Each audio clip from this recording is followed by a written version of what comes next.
วันนี้จะได้พูดกันเลยหัวข้อว่า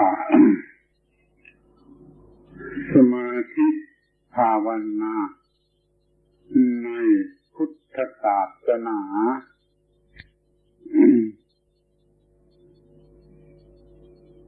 ทำไมจึงต้องใช้คำว่า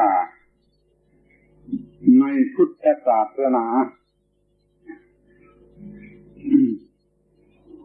ก็เพราะว่ามันเป็นหลักที่ใช้อยู่ทั่วไปในทุกลัทธิศาสนาโดยเฉพาะอย่างยิ่งในประเทศอินเดียหรือแม้ศาสนาอื่นในยุคหลังก็มีสิ่งนั้นสร้างอยู่ด้วยแต่ว่าไม่เรียกชื่ออย่างนั้นอยู่ทั่วไปแล้วเพราะว่าสมาธิเนี่ยมันเป็นสิ่งที่ต้องใช้ตามธรรมชาติ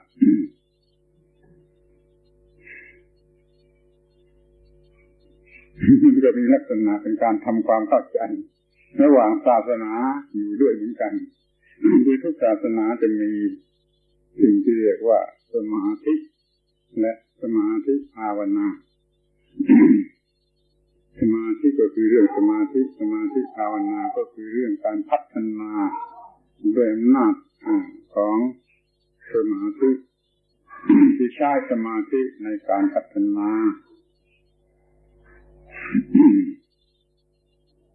นี่ขอให้เข้าใจลึกเลยไปถึงว่าในสมาธินี่มันก็เป็นลักษณะเป็นสัญชาตญาณในลักษณะหนึ่งสิ่งที่มีชีวิตต้องมีสติปัญญาขันติวิริยะรวมทั้งสมาธิด้วยตามธรรมชาติ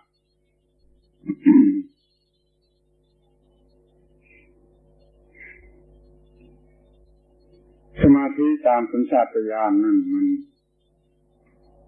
ในระดับต่ำธรรมดาเป็นไปแต่ในเรื่องทางวัตถุหรือ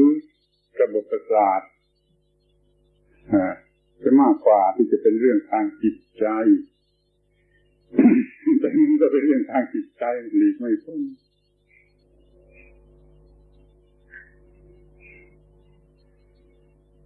นั่งดูลิงชะนีกระโจนอยู่บนยอดไม้ไกลๆถ้าไม่มีสมาธิมีทางที่จะกระโจนแม่นยำอย่างนั้นหรือว่าเรียบร้อยที่สุดอย่างนั้นถ้ามันไม่มีสมาธิแม้แต่แมวมันก็ไล่จับหนูไม่ได้หรอกนี่ก็ถือว่ามีตามสัญชาตญาณที่นี่คนเรามันก็มีโดยสัญชาตญาณ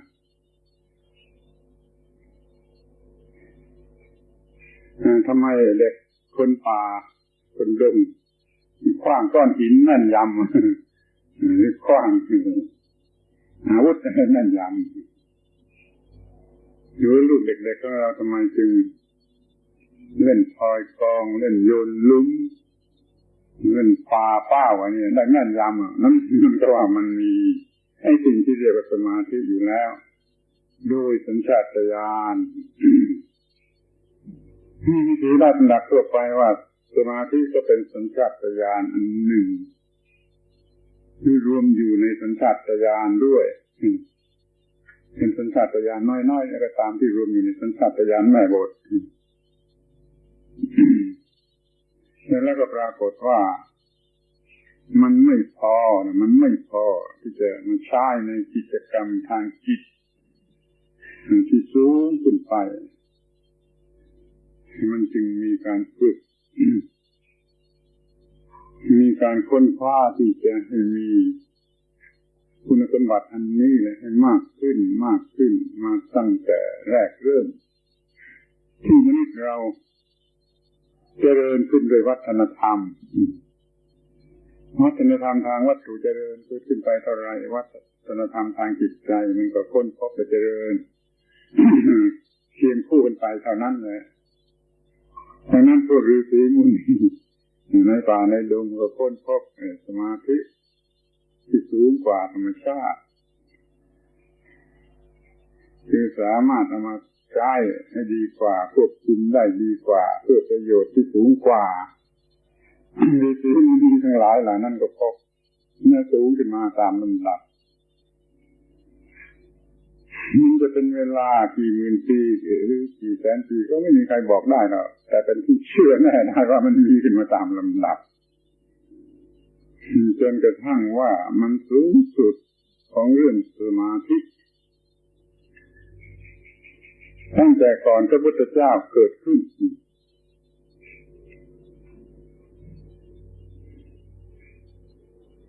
สมาธิรูปฌานจะเกิดขึ้นในเวลาสมควรบริบูรณ์แล้วเกิดสมาธิในแบบอรูปฌานขึ้นมาโดยสมบูรณ์เข้าใจว่าคงเคยได้ยินชื่อเหล่านี้มันแล้วว่ารูปฌานปฐมฌานทุติยฌานตติยฌานจตุตฌานอรูปฌานก็คืออากาสานัญจายตนะวิญญาณัญจายตนะอากิญจัญญายตนะเนวสัญญานาสัญญายตนะอาจารย์เหล่านั้นก็เลยถือว่าเป็นสิ่งสูงสุดดับทุกข์ได้สิ้นเชิงตามแบบของตนของตนแม้ที่สุดแต่รูปฌานต้นต่ำๆก็เคยคิดว่ามันเป็นชั้นสูงสุดมาแล้วแต่แล้วก็ได้เพิ่มขึ้นพบสูงขึ้นจนถึงระดับ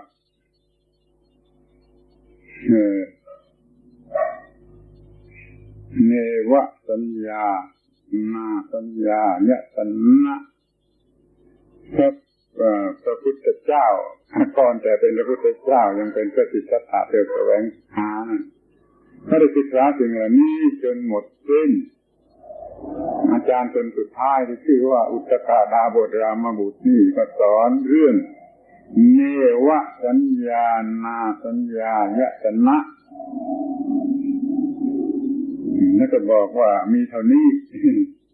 การดับทุกข์มีเท่านี้ขอให้พระพุทธเจ้าที่ยังมีเจตรู้นี่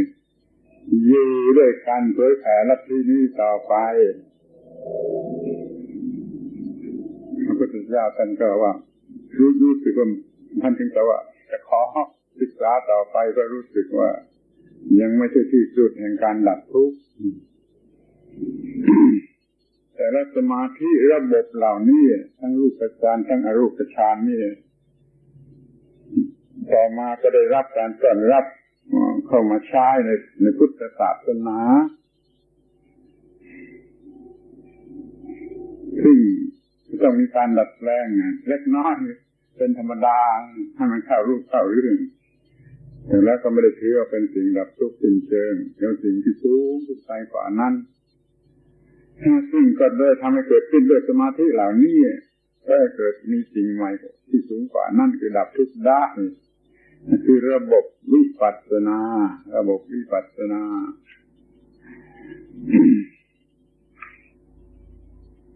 นี่ท่านจะพบเรื่องรูปฌานเรื่องอรูปฌานนี้อยู่ในพุทธศาสนาอย่างเต็มตัวแต่ก็ไม่ใช่เป็นของพุทธใหม่ของพุทธศาสนาเมื่อพระพุทธเจ้าเกิดขึ้นแล้วมันก็ยังมีการแสดงอีกทางหนึ่งว่าการเป็นสมาธินี่มันก็เป็นเรื่องของธรรมชาติเมื่อปรับระบบประสาทจิตใจอะไรให้ถูกต้องมีการกำหนดจิตถูกต้องมันก็เป็นสมาธิขึ้นมาดังที่ปรากฏอยู่ในเรื่องราวว่าเมื่อยังเป็นกุมารอายุ 7-8 ขวบนี้มันจะได้รู้จักทำให้ปฐมฌานเกิดขึ้นในพิธีแรกนาขวัญเขาทำพิธีแรกนาขวัญท่านก็ออกไปด้วยแล้วก็ได้ทำพิธีได้ทำให้สมาธิระดับนี้เกิดขึ้นมาได้ที่มันเรื่องมันก็ค่อนข้างจะเป็นอะไรก็เป็นนิยายเป็นมิสซิลีเป็นธรรมดาว่าพระกรต้นไม้ที่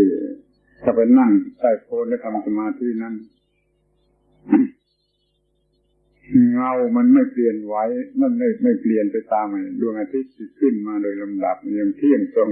เงาตรงต้นอยู่เสมออย่างนี้เป็นต้น ถ้าไม่เชื่อเรื่องนี้ก็ไม่เป็นไรนะแต่ถ้าเชื่อเรื่องนี้ก็ขอให้ยอมรับว่าไอ้เรื่องสมาธิหรือความเป็นสมาธินี่เป็นได้ตามธรรมชาติ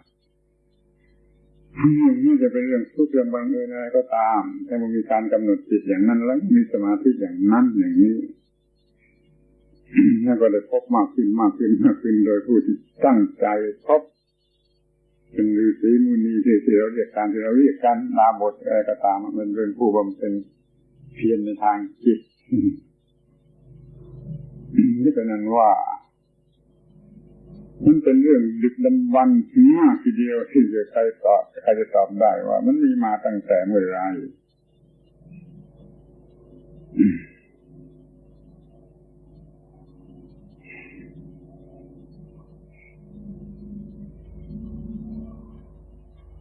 อยากให้มองไปในแง่ว่า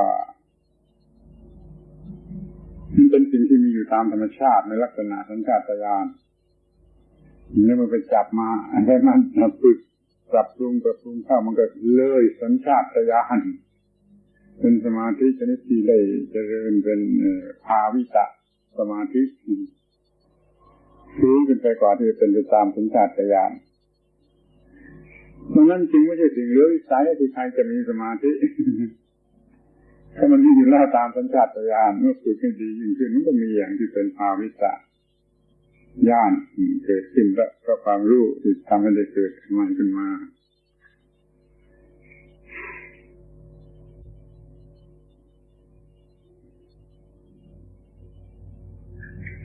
มันจะมีคำถามให้ตามลำดับว่าทำไมจะต้องทำสมาธิและทำอย่างไรทำเมื่อไรทำที่ไหนเป็นต้นข้อที่ว่าทำไมจะต้องทำสมาธิ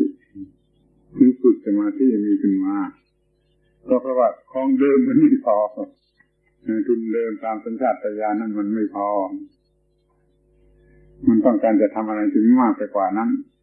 คือมีความรู้ทางวิปัสสนายิ่งไปกว่านั้นโดยเฉพาะมันต้องมีสมาธิที่มากกว่านั้นที่จะพูดไปอีกทางหนึ่งซึ่งไม่ใช่พุทธศาสนาก็ต้องการจะมีฤทธิ์มีเดชมีปาฏิหาริย์ของพวกยักษ์พวกมารอะไรทั้งหลายที่ตามธรรมชาติไม่พอไม่ต้องฝึกจนให้มันพอให้มันแสดงฤทธิ์แสดงปาฏิหาริย์ได้แม้ว่าเราจะไม่เคยเชื่อกันแล้วเดี๋ยวนี้แต่มันก็มีข้อเท็จจริงอยู่ว่าถ้าฝึกถูกต้องลึกซึ้งถึงที่สุดตามกฎเกณฑ์ของธรรมชาติมันก็มีฤทธิ์มีปาฏิหาริย์อย่างนั้นได้หรือบางทีที่มันจะชอบกันมากทั่วไปก็เพราะว่ามันมีความสุขเมื่อมีสมาธิแล้วมันมีความสุขมันจะมีอะไรมาป้องกันรอบด้าน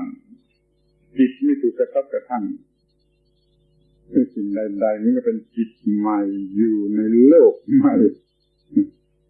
ฉันอยากจะพูดว่าเมื่อจิตอยู่ในสมาธินี่คือโลกที่เราไปอยู่ในโลกพระเจ้าที่ไม่มีอะไรเบียดเบียนเหมือนโลกมนุษย์นี้สบายไปเลยหรือว่าเป็นนิพพานน้อยๆเป็นนิพพานตัวอย่างน้อยๆว่ามันสงบเงียบเย็นสนิทอย่างนี้สำหรับจะได้ทำให้มันยิ่งขึ้นไปโดยเหตุนี้เราจึงต้องทำสมาธิเพื่อพัฒนาจิต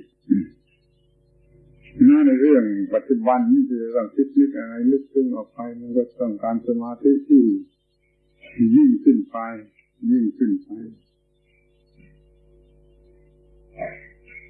บางทีเป็นการฝึกไปในตัวในการคิดค้นเขาทำสมาธิอย่างยิ่งโดยไม่รู้สึกตัวแล้วมันก็เจริญขึ้นไปโดยไม่รู้สึกตัวและปัญญาก็ก้าวหน้าไปโดยไม่รู้สึกตัวการค้นพบกฎเกณฑ์ใหม่ๆแม้กฎเกณฑ์ทางวิทยาศาสตร์ก็ต้องอาศัยจิตชนิดนี้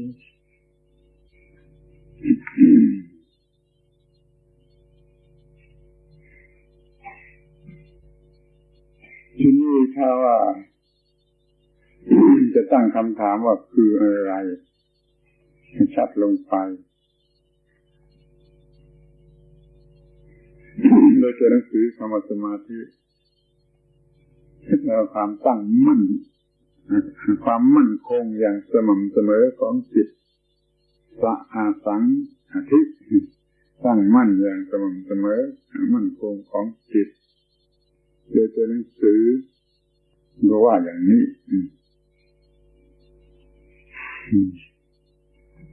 โดยอัตถะก็คือทำจิตให้มั่นคงเข้มแข็งสามารถต้านทานสามารถต่อสู้ต่อเหตุการณ์ทุกอย่างทุกประการด้วยคำที่ว่ามีภาวนาต่อท้ายเข้ามาสมาธิภาวนาภาวนาแปลว่าการพัฒนาสมาธิภาวนาก็คือการพัฒนาด้วยอำนาจของสมาธิคือความที่มีจิตตั้งมั่นคงพัฒนาจิตได้ด้วยอาการอันนี้พัฒนาสติปัญญาได้ด้วยอาการอันนี้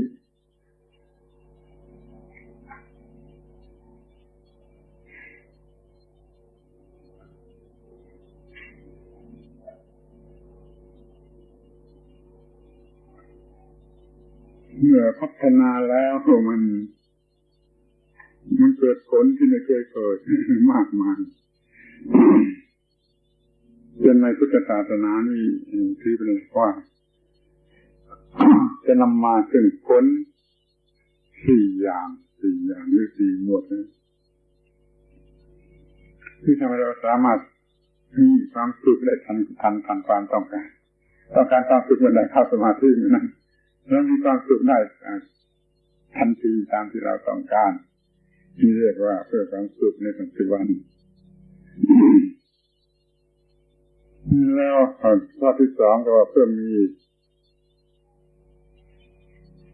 อวัยวะใช้คำอวัยวะก็ได้หรือสมรรถนะของอวัยวะที่เกินกว่าธรรมดา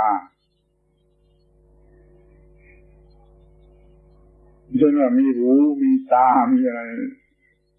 สูงสุดลึกซึ้งไกลกว่าธรรมดาจะมีหูทิพย์ตาทิพย์ซึ่งตามธรรมดาไม่มีอำนาจสมาธิพัฒนาอย่างยิ่งแล้วมันสามารถจะมีอวัยวะที่มีสมรรถนะยิ่งไปกว่าธรรมดาที่นี่ที่มันไปในทางธรรมะล้วนๆยิ่งขึ้นไปอีกก็คือว่ามีสติสัมปชัญญะสมบูรณ์เมื่อพัฒนาจิตด้วยสมาธิและจิตจะเป็นจิตที่มีสติสัมปชัญญะสมบูรณ์ที่สุดจนถึงที่สุดจริงๆเดี๋ยวนี้เราไม่รู้จักอย่างนี้ถ้าเราไม่เคยมีสติสัมปชัญญะที่สมบูรณ์เรายังมีสติน้อยมากที่ต้องคุมอยู่เรื่อยมีสติชนิดที่ต้องคุมอยู่เรื่อยมันอาจจะมีสติสัมปชัญญะพื้นฐานเป็นพื้นฐานไปเลยหรือคล้ายๆอัตโนมัติไปเลยเพื่อสติสัมปชัญญะที่สมบูรณ์ในการที่จะควบคุมเวทนาความรู้สึกที่เป็นเวทนาที่เป็นสัญญาที่เป็นวิตกเวทนาคือรู้สึกพอใจไม่พอใจเมื่อมีอะไรมากระทบสัญญาก็คือความที่จะไปสำคัญมั่นหมายเอานั่นเอานี่เขาว่าเป็นอะไรสติไม่สมบูรณ์มันก็สำคัญมั่นหมายผิดหมดคือมันก็เกิดขึ้นโดยที่ไม่ควรจะเกิดมันก็ต้องห้ามโทษต้องควบคุมได้วิตกคือความคิดจะคิดแต่ไปนั่นถ้ามีสติสัมปชัญญะสมบูรณ์ก็ควบคุมไว้ไม่เป็นบ้าเป็นหลังก็เลยเปิดไม่เสียเวลาให้มันอยู่ในขอบเขตที่ควรจะคิดเป็นนึกเรียกว่าเป็นผลของความมีสติสัมปชัญญะสมบูรณ์ซึ่งเรายังไม่มีกันและเรายังจะไม่รู้จักกันก็ได้เรายังมีสติที่ละหลวมดีเรียกว่าทำผิดพลาดที่บ่อยๆ ทีนี้อันสุดท้ายก็คือเพื่อสิ้นกิเลสสิ้นอาสวะเจริญสมาธิภาวนาขั้นสูงสุดก็เพื่อหมดกิเลสหมดอาสวะรู้จักเบญจขันธ์ทั้งห้าควบคุมไม่เกิดความยึดมั่นถือมั่นเบญจขันธ์ทั้งห้าว่าเป็นตัวเป็นตนก็เลยหมดปัญหาแหละถ้ามันไม่มีความรู้สึกอะไรเป็นตัวเป็นตนที่มีทางที่เกิดปัญหาใดๆมันเป็นสติปัญญาล้วนๆทำอะไรก็ทำไปโดยสติปัญญาล้วนๆไม่ได้อาศัยอำนาจยึดมั่นถือมั่นว่าตัวตนมันมีผลอย่างยิ่งถึงขนาดนี้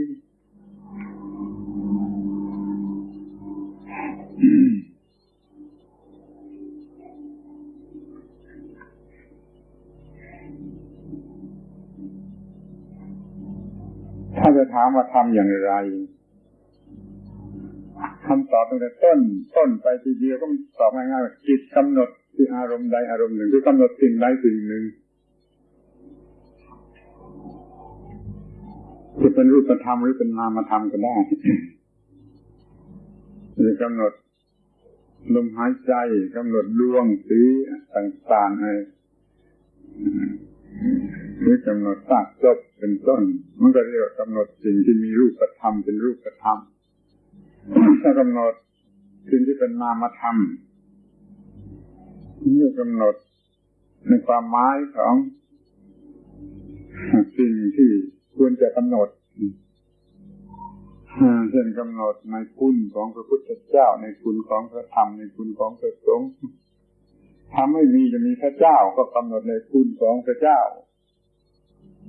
หรือกำหนดในความเมตตากรุณามุทิตาเบกขาอย่างนี้ก็ได้ก็เป็นนามธรรมมีหลายอย่างในคัมภีร์วิสุทธิมรรคซึ่งเขียนขึ้นในชั้นหลังมีทั้ง40อย่าง40แบบ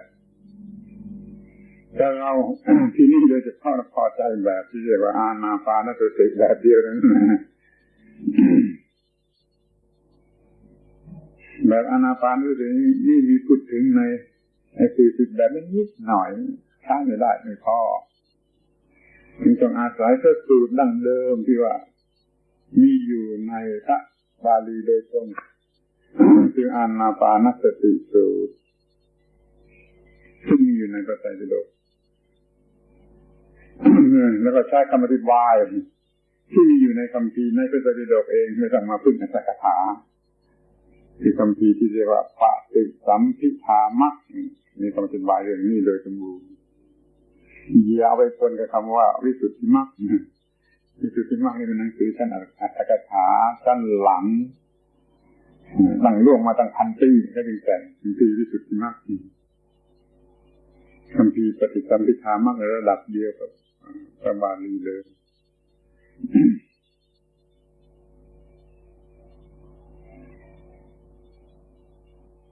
และสมบูรณ์จนตั้งแต่ต้นจนแรกกำหนดมีผลของการกำหนดใช้ผลของการกำหนดไปควบคุมจิตไปฝึกจิตให้จิตให้เห็นแจ้งในทางปัญญาทางวิปัสสนากระทั่งรู้ว่าเดี๋ยวนี้จบแล้วระบบอานาปานสติมีมากถึงขนาดนี้ซึ่งเราถือว่าเป็นระบบที่สมบูรณ์และใช้เป็นหลักอยู่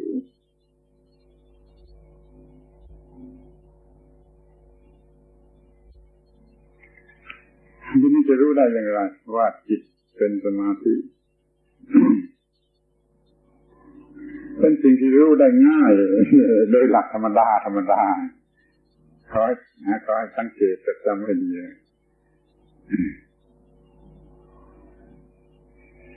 คือจิตที่เป็นสมาธินั้นมันจะต้องมีคุณสมบัติคือลักษณะอะไรก็ตามเนี่ย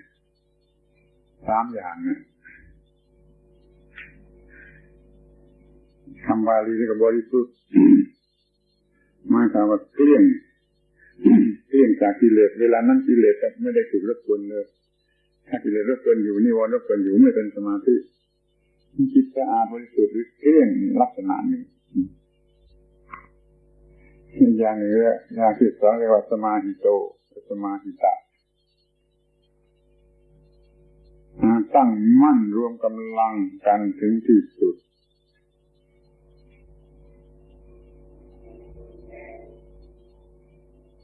คือเข้มแข็งถึงที่สุดเพราะเหตุว่ามันรวมกำลังกันถึงที่สุดเปรียบวัตถุทางวัตถุเป็นแก้วรวมแสงแดดทั่วไปมันก็มีอย่างนี้ถึงขนาดที่มันไม่เผาอะไรไหม้ได้แต่ถ้าลองรวมมันเข้ามาสู่จุดเดียวสิมันร้อนจะเผาอะไรได้ลุกอะไรได้อย่างที่เด็กๆก็เคยเล่นเราเล่นโค้งหน้าตรงกลางมารวมแสงแดดจนลุกเป็นไฟนั่นลักษณะอย่างนั้นแหละไม่ใช่กับจิตเมื่อรวมกำลังอย่างถึงที่สุดอย่างนี้แล้วมันก็มีอาการมีกำลังถึงที่สุดสูงสุดและมั่นคงไม่หวั่นไหวอาการที่สองคือมีกำลังมั่นคงไม่หวั่นไหวที่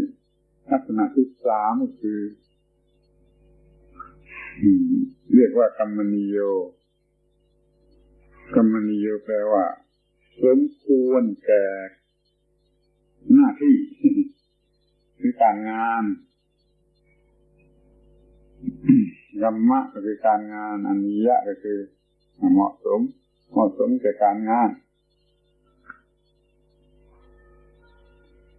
เรามักจะใช้คำกันว่าเป็นจิตที่อ่อนโยนควรแก่การงานอันประณีตตามธรรมดาจิตกระด้างแข็งโกกโง่อะไรก็ตามใจมันกระด้าง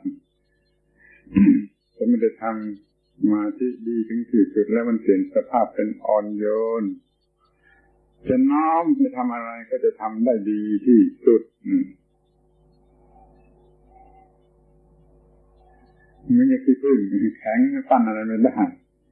แต่มาทำให้อ่อนนิ่มสม่ำเสมอดีแต่เป็นขี้ผึ้งที่ควรแก่การปั้นเป็นอะไรก็ได้จิตนี้ก็เหมือนกันเมื่อเป็นสมาธิแล้วมันมีลักษณะอ่อนโยนพร้อมที่ทำเป็นอะไรก็ได้ไม่ต้านทานไม่ต่อสู้นี่จะมีความหมายตรงกับคำว่า active มากที่สุดคำว่ากัมมนิยะนี่จะตรงกับคำว่า active ในภาษาปัจจุบันคือว่ามันพร้อมมันว่องไวมันเหมาะสมมันอะไรที่สุดที่จะทำหน้าที่นั่นจะจำให้ดีๆเราจะเห็นได้เองว่าโอ้มันดีที่สุดมันควรที่ต้องการที่สุดจำเป็นที่สุดหนึ่งคือเกลี้ยงสะอาดสองมีตั้งมั่นมีกำลังสามเหมาะสมที่จะทำหน้าที่ของมันใครไม่ต้องการคิดแบบนี้บ้างคิดดูหรือในสภาพเป็นไรในการงานชนิดไหนในมนุษย์ในโลกนี้ใครไม่ต้องการอาการสามอย่างนี้ให้แก่จิตของตัวเมื่อต้องการอยู่อย่างนี้แต่มันก็ไม่รู้มันก็ไม่รู้จะทำที่ไหนทำอย่างไรจึงบอกให้รู้ว่าความเป็นสมาธิลักษณะแห่งความเป็นสมาธิคืออย่างนี้คือสามประการนี้จะแจกรายละเอียดย่อไปเท่าไรก็ได้แต่ขอว่าที่หนึ่งคือว่ามันสะอาดเกลี้ยงบริสุทธิ์ไม่มีกิเลสเข้ามาเกี่ยวข้องที่สองมั่นคงมีกำลังสูงสุดข้อที่สามเหมาะสมแก่การงานทุกชนิดมันจึงเป็นอันว่าเอาไปใช้กับงานอะไรก็ได้แม้แต่กิจการทางวัตถุทางโลกถ้าจิตเป็นสมาธิแล้วก็มันจะทำได้ดี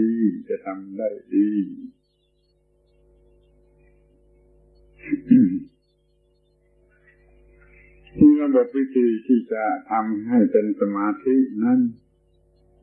พูดได้ว่ามีได้หลายระบบหลายวิธีถ้าต้องการเพียงเป็นสมาธิแค่นี้ก็มีมากมายหลายสิบวิธีแต่ถ้าต้องการให้เลยเป็นสมาธิได้เลยไปเป็นวิปัสสนานั้นมันจะมีเพียงบางวิธีหรือน้อยวิธีลงมานั่นก็เป็นวิธีที่เหมาะสมบ้างไม่เหมาะสมบ้าง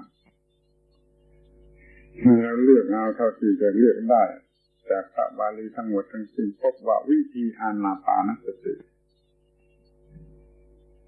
ให้ดีที่สุดจึงยึดถือเอาเป็นหลักประจำสมาธิ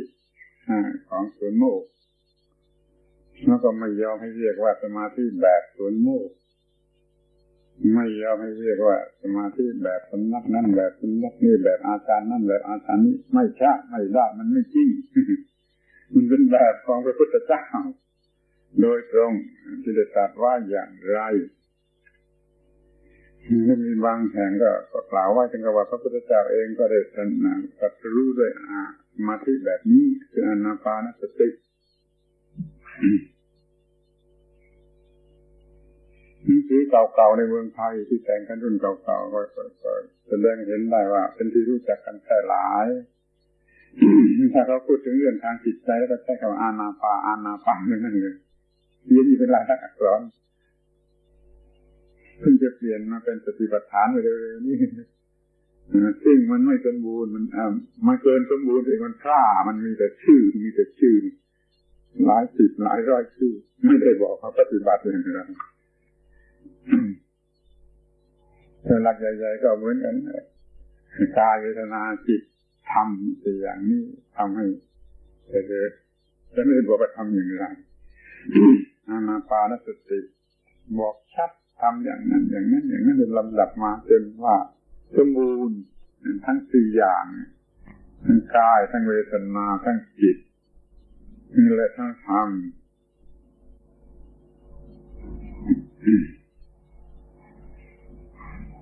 มันจะมีปัญหาขึ้นมาว่าคนโดยมากเห็นว่ามากมายจริงมากมายเกินให้สู้ไม่ได้รับไม่ไหวเขาจึงไม่ทำสมบูรณ์แบบนั้นที่ไม่ทำอานาปานสติสิบอกท่านถ้าทำแต่พอสมควรเรียกว่าระบบสังเกตก็ได้ระบบเท่าที่จะเป็นธรรมดาสามัญทั่วไปคือทำจิตเป็นสมาธิพอสมควรโดยวิธีใดวิธีหนึ่งก็ได้ แล้วก็ไปพิจารณาว่าไม่เที่ยงในสิ่งต่างๆที่เราเกี่ยวข้องหลงไหลรักโกรธอยู่นี่ไม่เที่ยงมันเป็นทุกข์และเป็นอนัตตาเท่านี้มันก็จะพอแล้วโดยหลักใหญ่ใจความมีสมาธิพอสมควรสมาธินั่นเอาไปใช้พิจารณาอนิจจังทุกขังอนัตตาสุญญตาก็บรรลุธรรมะได้เหมือนกันถ้ามันมีสิ่งแวดล้อมอย่างอื่นถูกต้องมีอุปนิสัยเพียงพอมีอะไรเพียงพอ มันไม่ได้เจริญเป็นแบบของอานาปานสติ ก็บรรลุมรรคผลได้เหมือนกันนั่นก็อีกอย่างแต่เดี๋ยวนี้คนตัวไปไม่ได้ถึงขนาดนั้นทำธรรมดาง่ายๆง่ายที่สุดพอตั้งจิตจะพิจารณาอนิจจังทุกขังอนัตตาก็เกิดสมาธิขึ้นมาเองตั้งจิตพิจารณาอนิจจังทุกขังอนัตตาให้จริงจังเกิดจิตโดยอัตโนมัติจะรวมกำลังเป็นสมาธิเป็นเพียงพอเมื่อเราจะคิดพิจารณาอะไรสักอย่างจิตก็มีความเป็นสมาธิขึ้นมาตามสมควรไม่อย่างนั้นมันพิจารณาไม่ได้แล้วการที่ควบคุมจิตให้พิจารณาอะไรเป็นสมาธิขึ้นมาโดยอัตโนมัตินะมันยังแถมมีศีลเป็นอัตโนมัติได้ด้วยการบังคับจิตกายวาจาจะให้ทำอะไรอยู่ในการบังคับลักษณะนั้นคือศีลมันพอตั้งใจจะพิจารณาความจริงเกิดสมาธิเมื่อมีความสมาธิมีความตั้งใจจริงมั่นคงเข้ามันก็เกิดศีลคือการบังคับให้ทำโดยสมบูรณ์เราเลยพูดอย่างเราเปรียบว่าตั้งใจทำอานาปานสติเท่านั้นแหละศีลสมาธิปัญญาสมบูรณ์ไม่ต้องทำพิธีอย่างนั้นอย่างนี้กันอีกฉันเรียกมารับศีลกันหยกๆตรงนั้นอีกทีอย่างนี้เป็นต้นเนี่ยคนเขาชอบกันเพียงเท่านี้หรือว่าในเวลาอันสั้นมันก็จะสอนกันได้เพียงเท่านี้แต่ไม่สมบูรณ์ ไม่สมบูรณ์ในเทคนิคทั้งหมดของสิ่งที่เรียกว่าการเจริญสมาธิภาวนา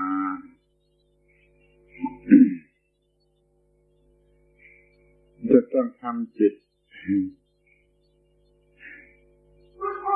ให้ถูกต้องทั้งในส่วนที่เป็นสมาธิและในส่วนที่เป็นวิปัสสนาซึ่งในที่นี้จะขอบอกแต่โดยใจความที่ฟังให้ดีสมาธิอานาปานสติภาวนานี้หมวดที่หนึ่งจัดการเกี่ยวกับกายเนี่ยมีสองกายเนื้อกายหนังกายเป็นตัวนี่ก็เรียกว่ากายเนื้อเช่นลมหายใจก็เป็นกายที่หล่อเลี้ยงกายเนื้อที่เรียกว่าปราณที่ลมหายใจมันหล่อเลี้ยงกายเนื้ออยู่ถ้ามันขาดปราณมันเมื่อไรกายเนื้อนี่มันก็หยุดทันทีจะตายมันจะมีสองกายอยู่ว่ามีกายลมหายใจคือปราณและกายเนื้อหนังคือเนื้อหนังเรารู้จักมันให้ดีที่สุด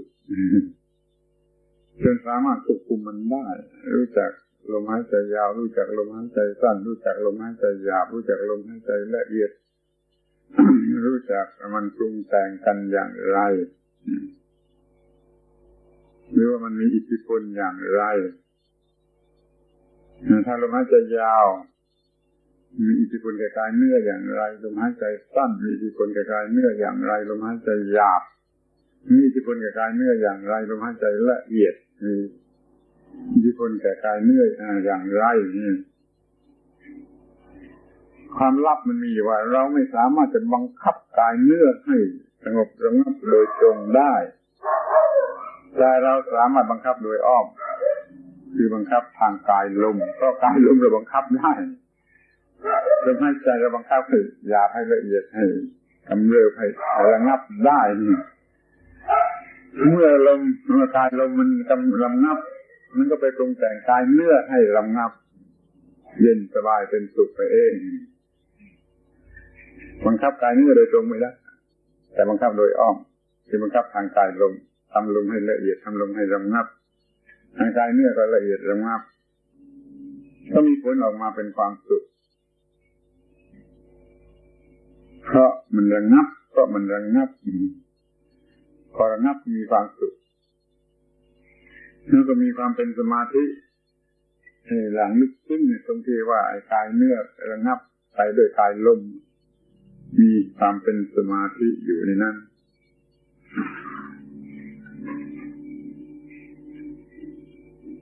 ก็เกิดในเวทนาขึ้นมาให้เรากำหนดก็เป็นสุขในเมื่อกายระงับทีนี้ก็มากำหนดที่เวทนาเป็นเรื่องที่สองเวทนาเป็นสุขไม่มีสุขอื่นยิ่งกว่านะสุขที่เกิดมาจากสมาธิถ้าเราสามารถปล่อยวางให้ความสุขสูงสุดนี้ได้ก็ปล่อยวางความสุขทั้งหลายได้ก็เป็นความสุขเล็กๆเป็นความสุขหลอกลวงเป็นความสุขตื้นเพราะว่าไอเวทนาที่เป็นความสุขที่เกิดมาจากสมาธินี่มันละเอียดสูงสุดจับใจมากถ้าเราบังคับมันได้ก็จะบังคับเวทนาทั้งหลายได้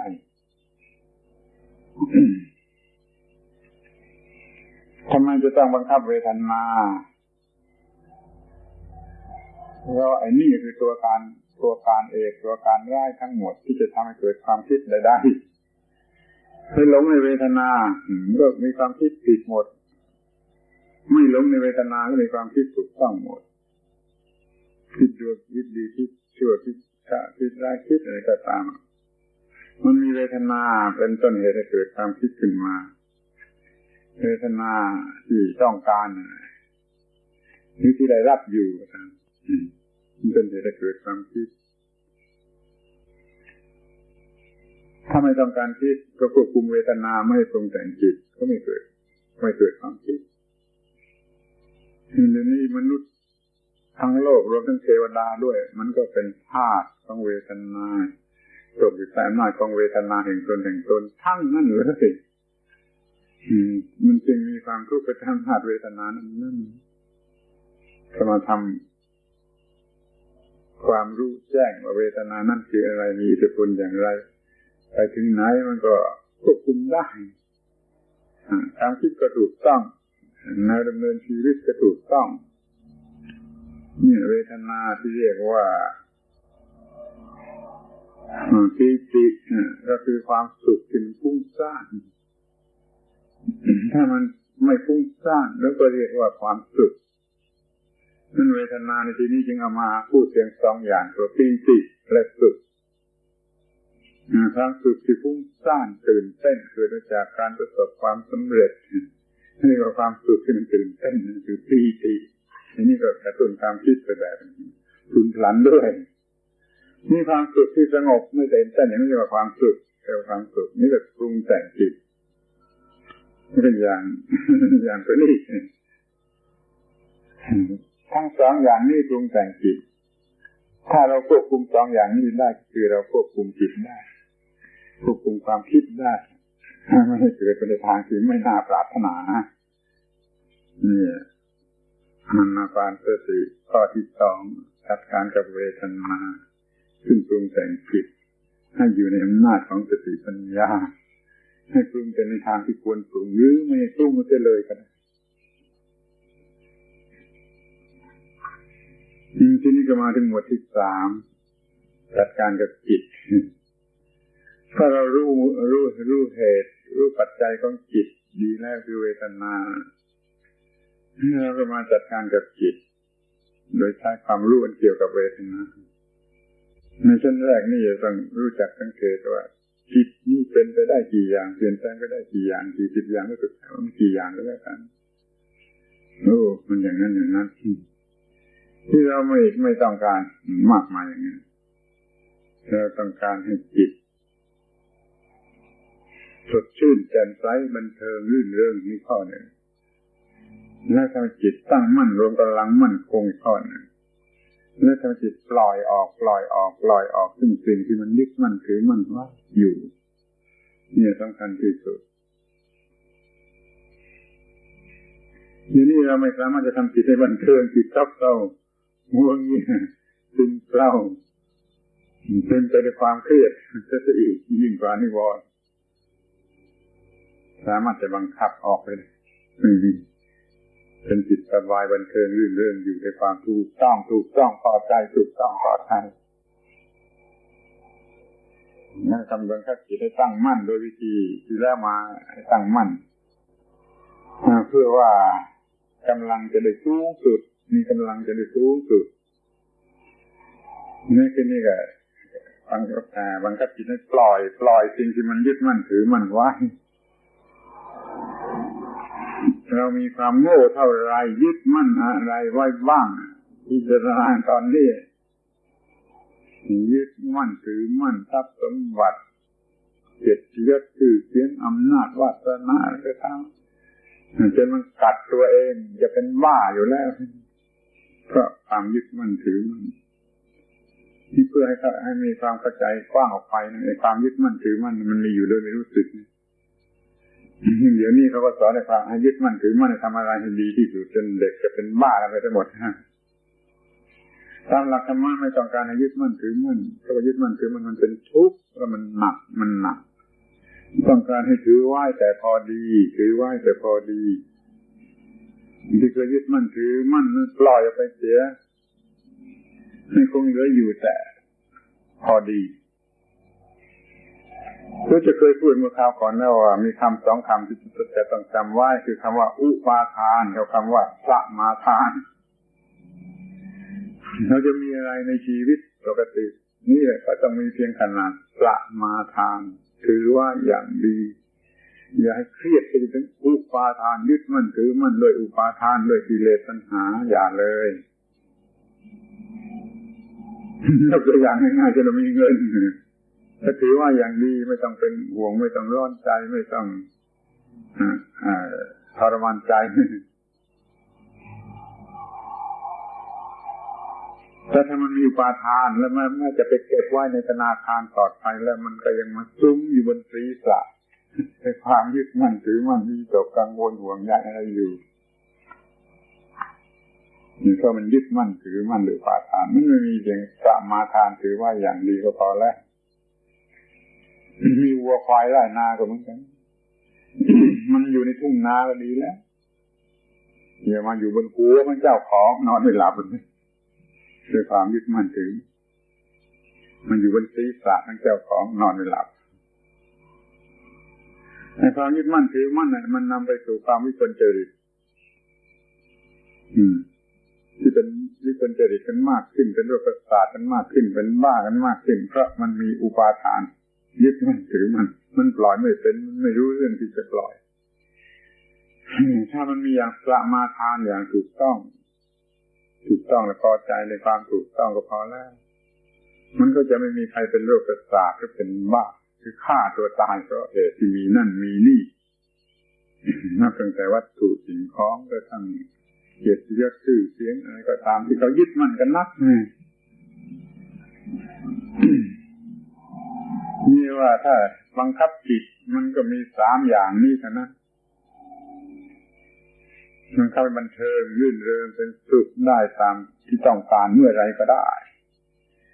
บังคับให้ตั้งมั่นให้มีกำลังเข้มแข็งไปใช้การงานอะไรก็ได้แล้วก็ทำการบังคับให้ปล่อยหรือว่าจิตปล่อยหรือว่าไอ้สิ่งของนั้นหลุดก็ตามใจบังคับให้หลุดหรือบังคับให้ปล่อยแล้วแต่เราจะพูดถ้าพูดมาถึงจิตก็ปล่อยถ้าพูดทำมาถึงสิ่งที่จิตยึดถือก็ทำให้หลุดนี่บังคับจิตได้ดีเป็นส่วนที่3ของอานาปานสตินี่ส่วนที่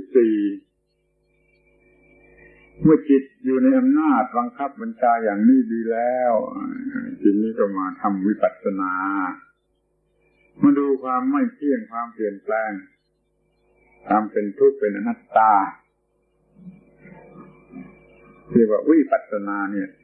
หมวดธรรมานุปัสสนาเป็นหมวดที่4หมวดที่1กายหมวดที่2เวทนาหมวดที่3จิตหมวดที่4ธรรมะ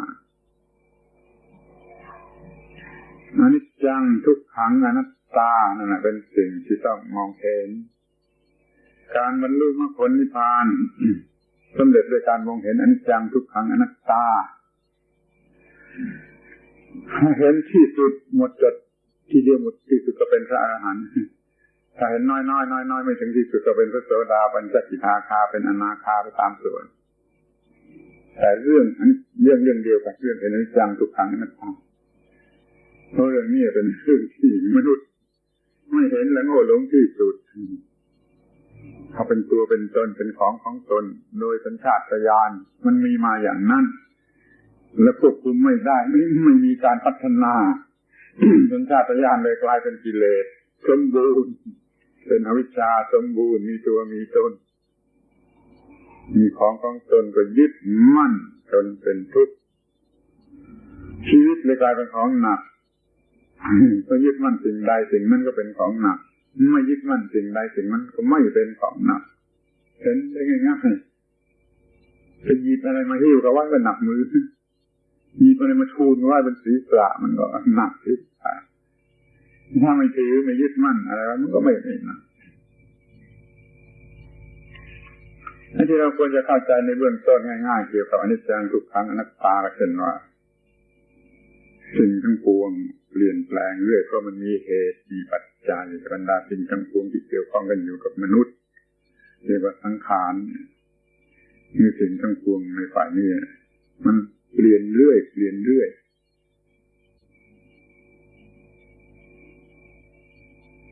ทีนี้เพราะมันเปลี่ยนเรื่อย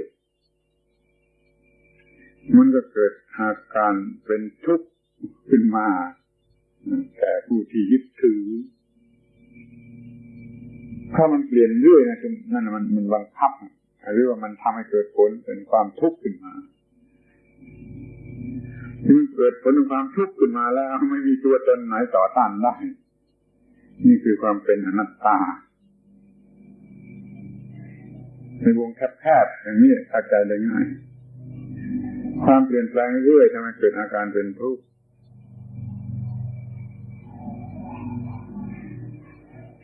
ที่อาการเป็นทุกข์นั่นไม่มีใครต่อต้านได้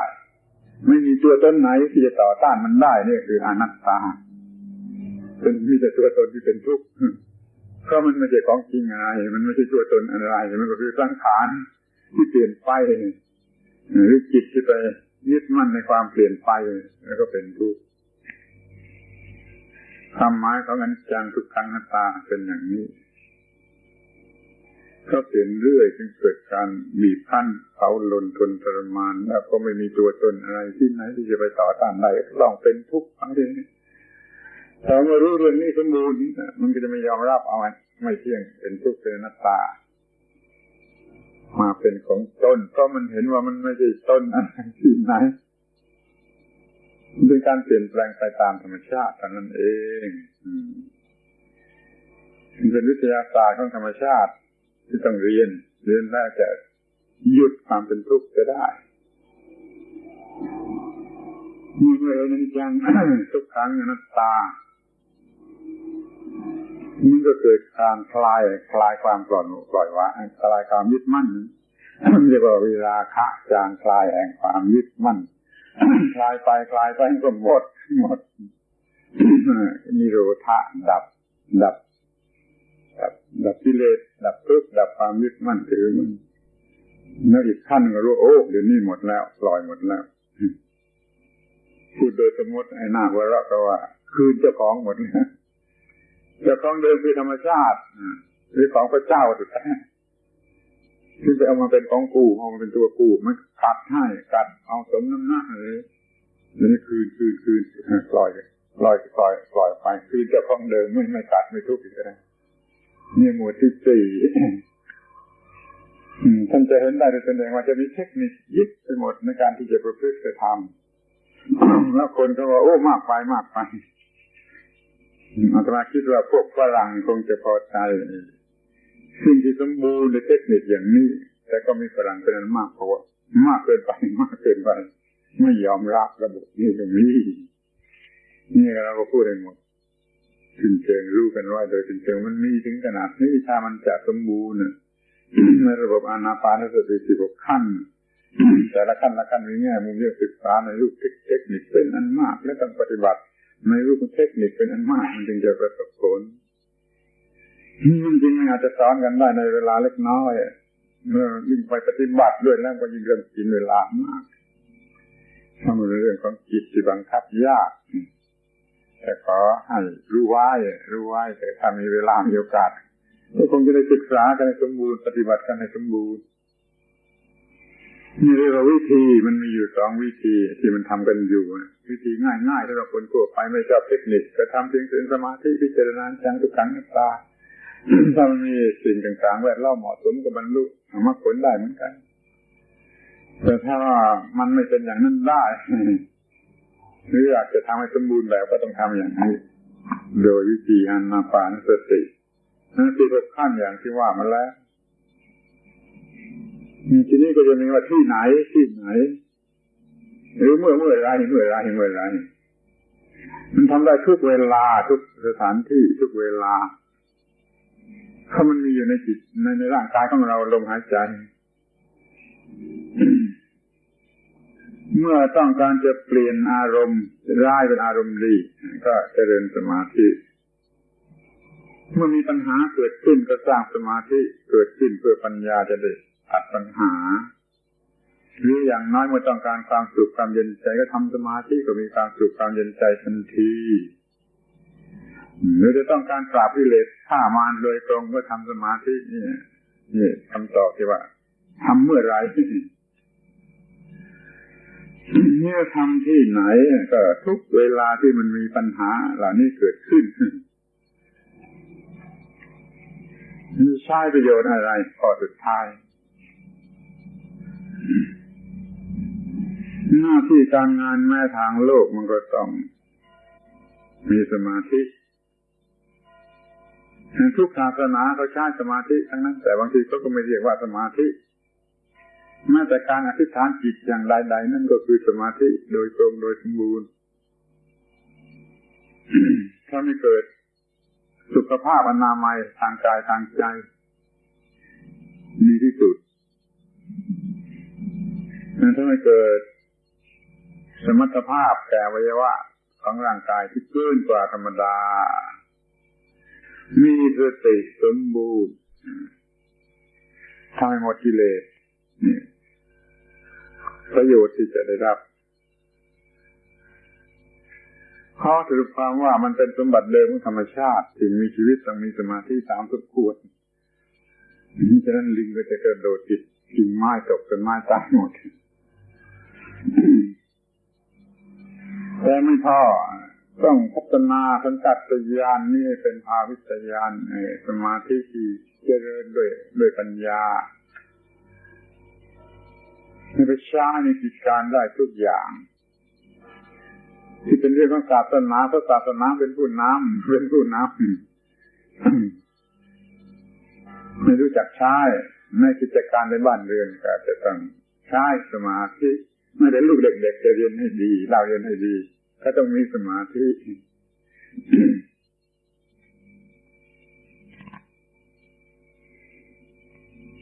จิตเป็นสมาธิก็ทำให้หลุดจากโลกนี้ไปอยู่ในโลกแห่งความสงบจึงถือว่าในขณะที่มีสมาธินั้นเป็นเวลาที่เราอยู่กับสิ่งสูงสุดอยู่พระเป็นเจ้าหรือนิพพานก็แล้วแต่จะเรียกชั่วขณะเล็กน้อยชั่วขณะเล็กน้อยอย่างที่กล่าวแล้วว่า สมาธิภาวนาในพุทธศาสนานั้นคือระบบที่ได้ปรับปรุงขึ้นมาตรงตามความมุ่งหมายของพุทธศาสนาโดยพระพุทธเจ้าของเดิมๆที่เขามีอยู่ก่อนนั่นแหละเอามาปรับปรุงให้เป็นบาดฐานของวิปัสสนาสูงสุดมีสมถะมีวิปัสสนานั่นคือหนทางที่จะรอดส่วนศีลคอยถือว่ามันมีเองทันทีเมื่อตั้งจิตที่จะทำอะไรให้ถูกต้องตั้งจิตจะทำอะไรถูกต้องนั่นเป็นศีลหวังว่าท่านทั้งหลายคงจะได้รู้จักสมาธิภาวนาเพื่อนำไปใช้สำเร็จประโยชน์แก่ตนตามสถานะของตนตามสมควรการบรรยายนี่ก็หมดเวลาแล้วขอยุติการบรรยาย